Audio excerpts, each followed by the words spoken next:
好萊塢影星丹佐華盛頓 （Denzel Washington）、傑克·葛倫霍 （Jake Gyllenhaal） 主演的百老匯戲劇《奧賽羅》（Othello） 在一週內就賣出280萬元票房，創下新紀錄，成為百老匯史上票房最高的戲劇。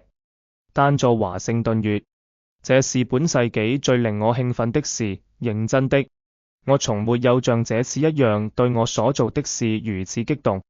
他說這句話可不得了。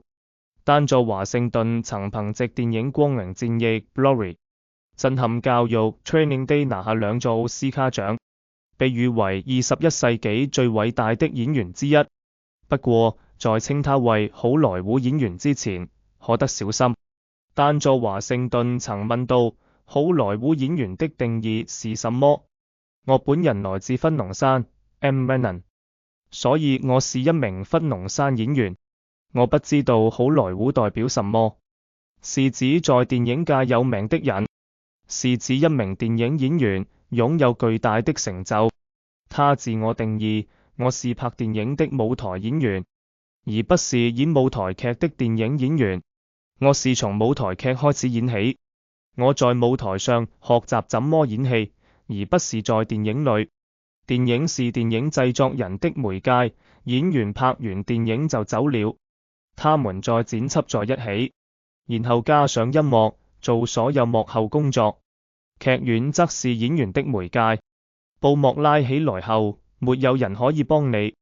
奧賽羅是丹佐華盛頓的第6部百老匯戲劇，他在劇中飾演主角奧賽羅，傑克·葛倫霍飾演狡猾的伊亞古 （Iago）。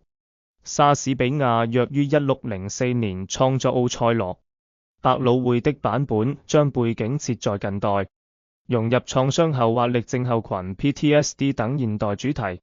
丹佐華盛頓表示，大家通常會想，哦，沒錯，這是一部關於嫉妒的戲劇，他背叛了他。不是這樣，其實是關於2名戰士，他們相信彼此。傑克·葛倫霍笑住接話：哦，那麼，丹佐華盛頓說：對呀，你為何這麼生氣？我對你做了什麼？傑克·葛倫霍回道：你知道的，但我的意思是，這是他們之間的事，他們之間的羈絆超越他們與其他人的羈絆，這讓他們的連結如此強烈。